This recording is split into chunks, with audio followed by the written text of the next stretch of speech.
বিশ্ব রোডে আবাসিক হোটেলের আড়ালে অবৈধ ব্যবসার অভিযোগ। নিজস্ব প্রতিবেদক। ঢাকা রাজধানীর কুড়িল বিশ্বরোড এলাকায় অবস্থিত হোটেল লেক ভিউ ইন্টারন্যাশনাল আবাসিক নামের একটি প্রতিষ্ঠানের বিরুদ্ধে আবাসিক হোটেলের আড়ালে দীর্ঘদিন ধরে অবাধে অসামাজিক ও অবৈধ ব্যবসা পরিচালনার অভিযোগ উঠেছে। স্থানীয়দের দাবি, প্রশাসনের নজরদারি এড়াতে বা উদাসীনতার সুযোগ নিয়ে বহাল তবিয়তে চলছে এই কার্যক্রম।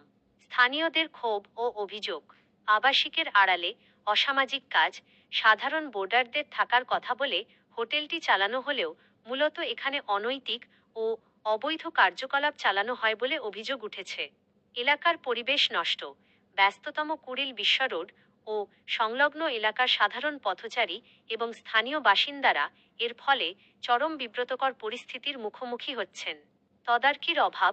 স্থানীয়দের অভিযোগ, বিষয়টি ওপেন সিক্রেট হলেও সংশ্লিষ্ট কর্তৃপক্ষের বা আইন শৃঙ্খলা বাহিনীর দৃশ্যমান কোনো পদক্ষেপ বা তদারকি লক্ষ্য করা যাচ্ছে না।